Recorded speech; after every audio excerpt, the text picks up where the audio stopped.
하악 대구치 발치유 적시식립의 요점 한번 제가 요약해서 정리를 한번 해보도록 하겠습니다. 일반적으로는 쉽지 않습니다. 그리고 안전한 경우가 아니면 발치하고 4개월 이상 기다린 후에 식립하는 게 저는 기본이라고 생각을 합니다. 그리고 플랩을 열지 않는 것이 좋다고 생각을 합니다. 근관 치료가 되어서 발치가 어려운 경우에 드릴링을 먼저 하고 발치를 시도하는 것도 괜찮습니다. 항상 보면은 발치가 더 난제죠, 난제. 그리고 발치후 적식립을 할 때 근심치근 쪽에서 septalbone 쪽으로 기대고 사이드 컷 드릴을 밀면서 드릴링을 하는 게 중요한 요령이 되겠습니다. 골질의 판단이 초심자 같으면 어려울 경우도 있는데 언더프랩 해보십시오. 한번 한 단계 정도. 근데 대부분 사운드한 발치와는요 언더프랩 필요가 없습니다. 그리고 대구치 같은 경우에 1차적으로 직경은 4.5mm를 추천을 합니다. 그리고 5.0은 특별한 상황이 있을 때 한해서 사용하기를 권합니다. 가끔 발치후 적식립에서 울트라 와이드를 즐겨 쓰시는 분들이 계신데 저는 그걸 권하지 않습니다. 김 원장 어떻게 생각하십니까? 울트라 와이드에 대해서. 저는 울트라 와이드를 심는 순간 그 임플란트와 주변 골 사이의 그 스페이스가 줄어들어서요. 네. 오히려 뼈가 될 그 기회를 잃어버리는 것 같습니다. 그렇죠. 뭐 근데 가까우니까 빨리 힐링 되지 않느냐 그러는데 사실 그 공간은 뼈로 채우는 게 맞죠. 임플란트로 채우면 되는 게 아니고 울트라 와이드 임플란트를 잘 심고 결과가 잘 나와서 평생 동안 쓰면 괜찮아요. 하지만 모르지 않습니까? 어떤 일이 생길지 우리가 환자가 임플란트 심고 난 다음에 나중에 메인테넌스 과정 속에 어떤 문제가 생겼을 때 이 임플란트 빼야 될 일이 생길 수도 있습니다. 그런 경우에 울트라 와이드 그 빼고 어떻게 심습니까?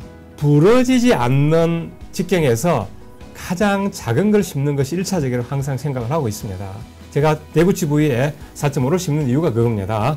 4.5 정도면 사실 웬만하면 파절이 잘 안 되고 나중에 문제가 생겼을 때 대응도 쉽기 때문에 1차적으로는 직경 4.5mm를 권장을 합니다. 가운데 심어야 되는데 뭐 6번 같으면 그렇죠. 그게 어렵다면은 근심치근 쪽에서 베이스를 두고요.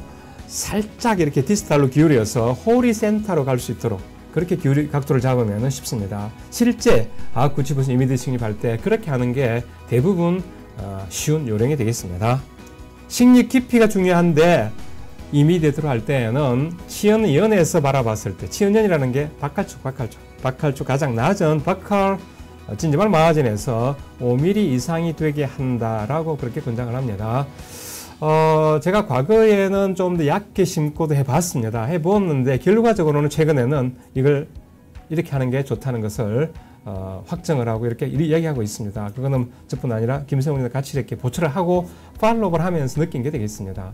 그렇죠? 네네네. 발치와는 그 발치와의 상황에 따라서 주변의 고릅수가 뭐 아티클에서는 평균 한 1mm 정도 맥시멈 일어난다고 되어 있죠. 맥시멈 한 1.5 정도는 돼요. 근데 한 1mm는 이상 된다 돼 있죠 보통. 근데 그게 그 주변 상황에 따라서 네. 개인적인 베리에이션이 있는 거예요. 심하죠. 염증 심한 같은 경우에 협착 볼도 없고 심하면 1.5 이상 흡수되기도 하죠. 그래서 지금 조용수 원장님께서 지금 말씀하시는 저 정도의 깊이로 심어 두시는 것이 나중에 보초를 할 때 좋은 디자인을 얻게 될 수 있습니다. 그래서 이제 최종적으로 힐링이 다 끝났을 때 최소한 3mm이고 더 좋게는 4mm인데 발치후 적식립을 하다가 얇게 심어두면 나중에 그 깊이가 안 남을 때가 있다는 거죠. 자, 그리고 식립 후에 남는 협착 공간의 뼈이식은 대개는 필요하지 않습니다.